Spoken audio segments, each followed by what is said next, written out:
in life for free. But you can give them to the birds and bees. I want money. If I had $500 to serve other people. $500. Is it with $500? With $500. Okay. If I had $500, if I had $500 to spend on other people. If I had $500. If I had $500. That's a tough question.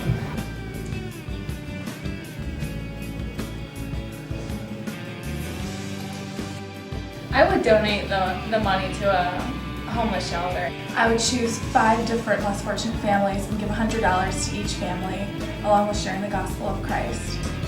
Well, $500 isn't enough to get something really big, like, you couldn't buy somebody a car, you couldn't do something like that, because it is a considerable amount of money. I would probably buy a bunch of Olive Garden gift certificates, hand them out because everybody loves Olive Garden.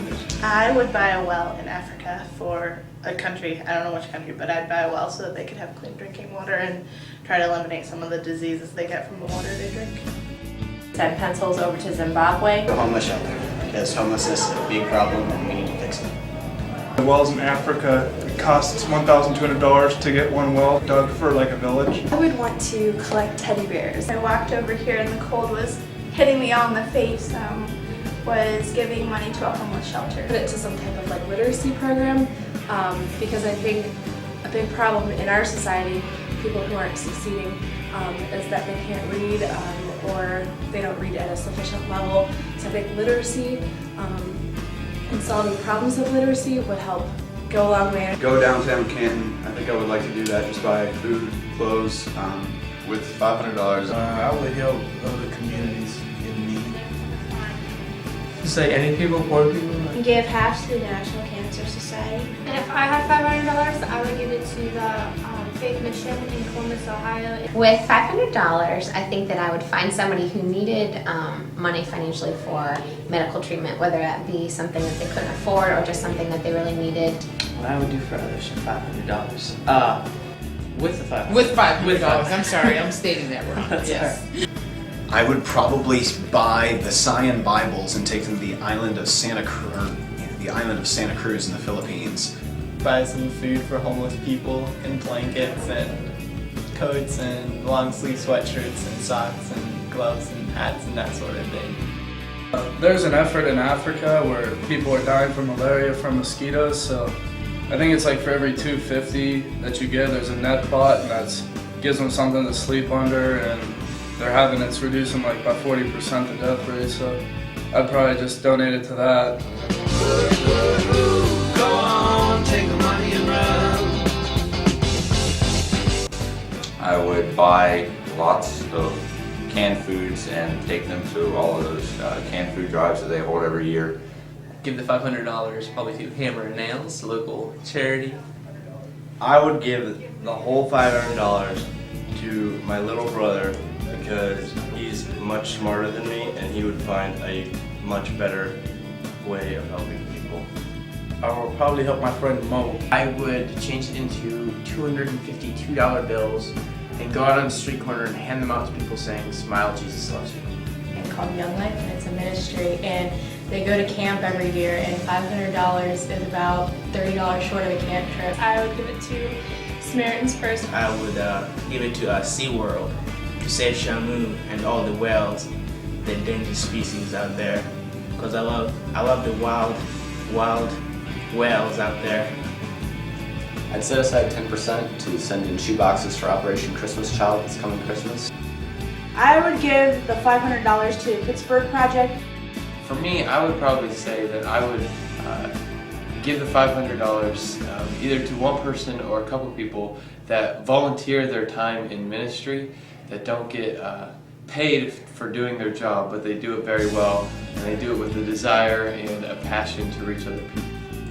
Well, if I had $500, I would give it all to the One Campaign. I would buy the cheapest food and go out and feed a whole bunch of people. I would buy everyone I knew who had a car an oil change. I would probably walk over to a charity foundation and donate to Make-A-Wish Foundation for kids who have terminal cancer. I think what I'd do is get blankets and food for people that really need it. Because I think my feelings go out to the people that don't have anything to eat and a place to sleep. Specifically because I know what it's like to be hungry. No matter what's done with it, I think if there's not love, it doesn't really matter.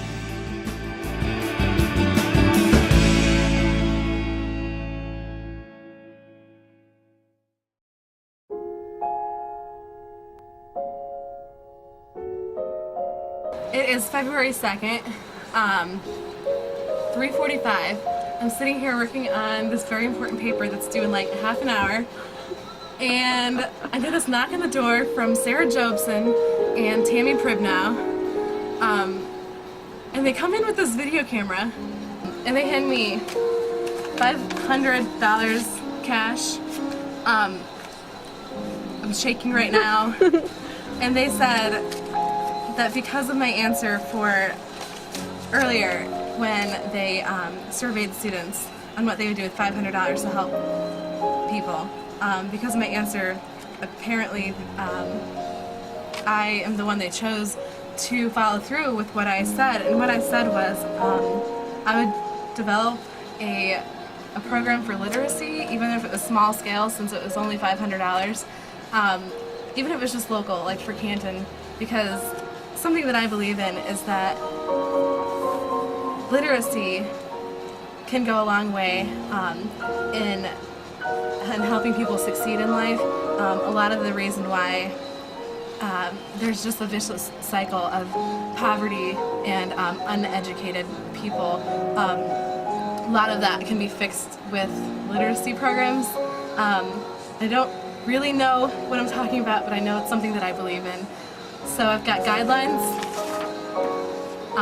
and I've got a deadline, and I'm nervous, and I'm stressed, and I hope this works out. Hi guys, it's day 2, and I'm still really excited about getting the money. Something that I think is interesting is that everybody always talks about how they want to help people. And everybody always says, you know, if I had $1 million or, you know, something, I would do all this to help people. And you always want to help people, but you never have the resources. And now I've gotten the opportunity, and I have the resources. And it's not $1 million, but it's still a lot of money. So I'm really excited, and I just wanted to keep you guys up to date. On Monday morning, I'm going to start talking to professors and seeing what they can do to help. Okay, here we are at Dr. Czakowski's office. He's an education professor at Malone, and I'm going to talk to him a little bit about how he feels with education and the importance that it has in low-income families. Kids from low socioeconomic status tend to have less literacy type capital when they come into the school, so it's important then for teachers and the community to give these students a common literacy type experience to help them catch up. And so I think that Lee's opportunity to help kids from low socioeconomic status with literacy is one that'll be well spent, and one that whatever dollars she has will be valuably invested, if I might say that. I just want you guys to tell me what you think about what I can do with this money, or what you think about what I've told you about my feelings about illiteracy and low socioeconomic status and whatnot. If you guys have any thoughts at all. Maybe you should just start small and then even just build helping up. some people. Yeah, it's and not just like, helping a select few maybe. If Right. you can find certain people, maybe go into middle schools and find certain kids that really need help and help them. I agree. Man, it's not a lot of money. Well, here's the thing. You don't have to help the world, right? You can just help 2 or 3 people, and that's still helping people, and it's still valuable. Yeah. Spring break right now, and the project is due in a couple days, in about 5 days. So basically what I've decided is that I have been too broad. I needed to really narrow down what my goals are.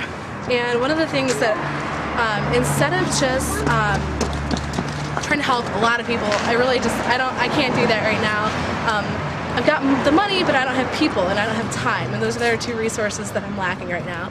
So what I've really decided to do, I've been talking to quite a few people about this, and basically I am going to just focus on one family, and I think I'm going to try to promote education for one family that's maybe like a low-income family in Canton, and sort of try to send maybe one of their kids to preschool for a year, which is really a lot of money, or focus in on buying books and doing stuff for that family in particular, and just focus in on the one family and promoting education in that family. So hopefully the next time you see me, I will have finally accomplished something.